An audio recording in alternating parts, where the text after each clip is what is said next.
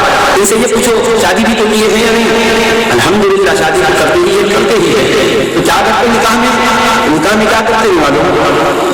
ساری باتیں تو خیر ایک الگ ہے. بنیادی طور پر نکاح میں 2 باتیں، 2 گواہ ہوتے ہیں اور میاں بیوی کے درمیان ایجاب و قبول ہوتا ہے. بس یہ لازمی ہے. اب خطبہ ہے سنت ہے یہ تو ٹھیک ہے، خطبہ نہیں بھی نکاح ہو جاتا، مگر ایجاب و قبول اور گواہوں کا ہونا لازمی ہے. اس کے بغیر نکاح نہیں ہوتا. ٹھیک ہے، اچھی بات. یہ اتنا اہم مسئلہ ہے، معمولی مسئلہ نہیں. شادی کا مسئلہ اتنا نازک ہے، اگر اس میں فرق آئے گا تو وہ بجائے نکاح کے زنا ہو جائے گا. اتنا نازک مسئلہ ہے. ذرا ان پیارے دوستوں سے پوچھو اے خدا کے بندو، ہر مسئلے میں قرآن سے حوالہ پوچھ کے مانو. ذرا قرآن کی آیت پڑھ کے تو بتاؤ رب نے کہاں قرآن میں فرمایا ہے کہ نکاح کے موقع پر جو گواہوں کے سامنے ایجاب و قبول ہونا چاہیے. اگر ہے تو قرآن کی آیت پڑھ کر سنا دیا جائے. آپ کا تو یہی مطالبہ ہے قرآن میں ہو تو بتاؤ. اور بڑی سادگی سے پوچھ رہے ہیں اور اتنی ڈھکائی سے پوچھ رہے ہیں کہ بس جیسا کہ چھوٹے سے چھوٹے مسئلے کو قرآن سے نکالتا. اتنے ماہر ہے قرآن کے، اتنے ماہر ہے کہ بس پورا قرآن مکمل طور پہ سمجھ گئے. چھوٹا مسئلہ ہو بڑا بس کھول کے دکھا نہیں سکتے. آیت نمبر فلاں سورہ البقرہ. ارے اتنا متاثر ہو جا رہے ہیں ہمارے لوگ قرآن پر آیت کے نمبر پڑھتے. حالانکہ آیت کے نمبر پڑھنا سنت نہیں ہے. آپ کو معلوم ہونا چاہیے پوری بخاری پڑھ کے بتاؤ صحابہ یہ سرکار قرآن کی آیت کا نمبر بولتے کہ اس پہ دیا کبھی نہیں سنا. آیت پڑھے آیت کا نمبر نہیں بولے. یہ بات کا طریقہ ہے، یہ بدعتی طریقہ ہے. سنت تو یہ ہے کہ قرآن کی آیت پڑھی جائے، حدیث عربی میں پڑھی جائے. خیر آپ سمجھنے کی کوشش کیجیے. میں جو عرض کرنا چاہ رہا ہوں کہ اب یہ اگر ایسا ہی ہے قاعدہ تو بتایا جائے کہ یہ 2 گواہوں کے ساتھ نکاح کرنا قرآن کی اس آیت کریمہ میں رب نے کہاں فرمایا ہے نکاح کا مسئلہ ہو گواہ بھی ہو اور ایجاب و قبول بھی. اتنا اہم مسئلہ جناب اور قرآن کا بلکہ اگر یہی قاعدہ ہے کہ قرآن پاک میں ہو تو آپ کیا میلاد کی عید پر اختلاف کی بات کر رہے ہو؟ 2 عیدیں کو متفقہ کرتے ہو. شوال کی عید پر تو اختلاف نہیں ہے اور قربانی کی عید پر تو اختلاف نہیں ہے. ذرا قرآن کی بارگاہ میں جا کر پوچھو اے اللہ کی آخری کتاب ذرا یہ تو بتا دیں کہ ایک تم شوال کو عید الفطر منانے کا بھی کہاں ذکر کر رہی ہے؟ 10 ذوالحجہ کو قربانی کی عید کا ذکر کہاں پر ہے؟ پوری ذمہ داری سے آپ کو بحث کر رہا ہوں. پورے قرآن کو پڑھو، قرآن کی ہر صورت کو پڑھو، ہر صورت کی ہر آیت کو پڑھو، ایک بار بار پڑھو اور اپنے ان لوگوں سے پوچھو جو دلیل میں یہ پوچھتے ہیں کہ قرآن میں ہو تو دکھا دو کہ کہاں 12 ربیع الاول کو جشن منانے کے رب نے کہا ہے. اگر اتنا اہم ہوتا تو خدا ضرور فرماتا. تو سوال یہ ہے کہ جو 2 عیدیں کر رہے ہو ذرا قرآن سے بتاؤ کہ اگر 2 عیدیں اہم ہوتی، اگر عرب کے وہی سوال کو دہرایا جائے کہ 2 عیدیں اگر اسلام میں بڑی اہم ہوگی تو قرآن نے کیوں نہیں کہا ہے کہ تم شوال کو عید منایا جائے؟ قرآن کی کون سی آیت ہے؟ 10 تاریخ کو عید کی جائے، قرآن کی کس آیت میں آیا ہے بتا دیا جائے. پھر قرآن کریم کی کس آیت میں کہاں ہے قرآن میں شوال کا مہینے کا ذکر؟ تم شوال کو عید کرو، 10 ذوالحجہ کو عید کرو. کہاں قرآن ہے؟ آپ کہیں گے صاحب فصلی لربک ونحر ہے نا جی قرآن میں اپنے رب کے لیے نماز پڑھو قربانی دو. ٹھیک ہے نماز پڑھو قربانی دو، کب پڑھو کون سے مہینے میں پڑھ کے قربانی دو وہ فرمایا نہ پڑھ. لہٰذا اب بھی پڑھ سکتے